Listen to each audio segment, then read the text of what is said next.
Hey y'all, it's Natalie for A Cherry on Top Crafts, and you can find this layout on the blog today with a recipe on how to build a very layered mixed media background. So I'm going to scrapbook this picture of me and my family, some professional photos that we took last year. I'm going to use this Botanical Buzz wood paper from 49 to Market. It's designed by Dennis Bruton.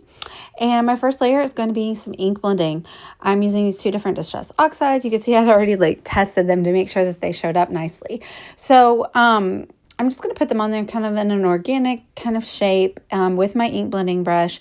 I'm going to let it fully dry, and I'm going to go in and do another layer just to make it less opaque. And to do this layer, you could go through a stencil as well. I knew that I was going to add some different other patterns on my layout, so I didn't want to use a stencil and compete with the other patterns that I was going to use. So that is why I'm just kind of putting it on there. You could also put gesso on your page, and then after you ink blend, use some water and kind of move it around like a watercolor and create more of a technique, kind of like what you would do with a packaging. I find that to be a easier technique for me anyway than a packaging technique, but that's just, preference. So I let those distress oxides dry, and now I'm going to go in with some plain water, and I'm just splattering plain water, and that oxidizes and creates this fun, splatter look. It gives it a little dimension to that flat layer of color.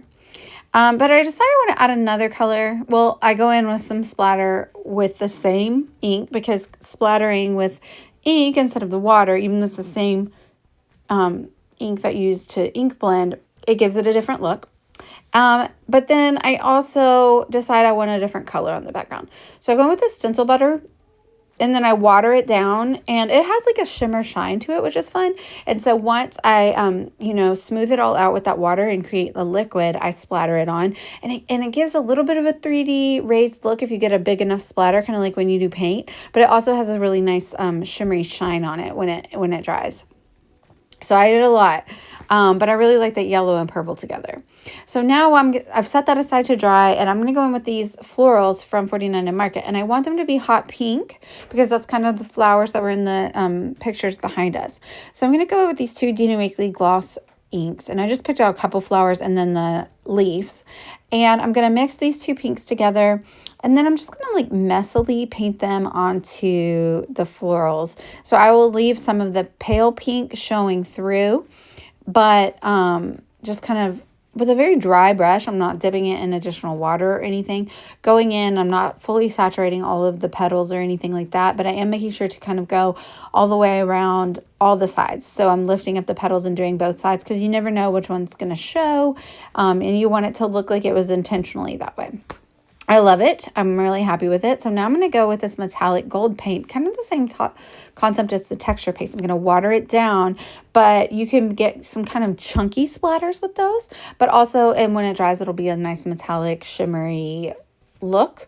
So I'm just going to take it and splatter it all over those painted florals and all over this leaf foliage that we have going on here. I'm going to do it a lot. And then once I let that dry, I'm going to turn it over and do it again on the other side. So that's layer one is already on there. It's dried. I've worked on the florals, which is a separate layer, but those have to dry. Now I'm going to go in with my rub-ons. Now, before I put the rub-ons on, however, I will go in with other elements because I want to make sure that the rub-ons aren't going to be covered up. So I go ahead and choose the pattern paper that I want to use. So I'm going to use this one from the Spice Collection by 49 to Market. And then I went ahead and pulled out all of my die cut ephemera. This is from Simple Stories, because I wanted to go ahead and choose my title. Because again, once I set the rub-ons down, I want them to peek out from these elements on the paper. So I kind of need to decide them before I decide exactly where I'm going to put my rub-ons, so that everything, it might not look intentional. It might kind of look like it's fallen onto the page, but it's actually very intentional. So I also decided a wood grain would look good, but I have these fun rainbow wood grain pieces. Those are from Paper Rose, I think. So I just choose those two. I felt like they coordinated well. we're not going to do too many paper layers, but I am going to go in with these die cut ephemera pieces, these two little labels that have sunflowers, and then I'm kind of just figuring out where everything's going to be. So then I can cut apart my rub-ons from the sheet, cut them off from the sheet and lay them where they'll just peek out from these elements and from behind the pattern papers and everything like that. So you can just see hints of them. So nestling and tucking those in. I'm going to do pumpkins in a couple places. I have an orange floral here. You know, obviously I have purple in the background, so I'm not going to choose a purple element really. I liked the hot pink floral to kind of go with the other hot pink florals that I just painted. This is just my style. Roughed up the edges. A distressed style is my go-to look. So I rough up the edges of this paper a lot. And then I'm going to go in with some brown ink and ink up the edges as well. And that will help it blend into the background, but it gives a really nice texture and dimension. So now I'm going in with my rub-on since I know where I want them to be. That one's going to peek out from where the flower is going to be. And down here, this other set of pumpkins kind of looks like it's off to the side and on its own, but in fact, it's going to be peeking out from the side of the title. And then that one, I was able to cut it in half because I knew I would cover it up with one of the florals. So I just cut that one in half, and so I'll be able to use the other half of it in another place within the layout. So this big, nice pink one, there was kind of an empty space over here on the right that doesn't really have any of the other embellishments. So that was a really big rub-on that's going to take the place of any like large embellishment or anything like that. I backed the photo in some cream paper, and I'm just giving it a light rough of the edges. I'm not going to like super distress it like the others, and I'm not going to ink it up. I like the way that it helps really pop off the page there. So here's I've lost count. This is another layer that we're adding. So I have a few dies that give me some pattern on the paper, but I want a good pop. So I cut the pattern out of gold glitter, and I did two different ones, but I decided to go with the leopard. I love leopard print. That's one thing about me.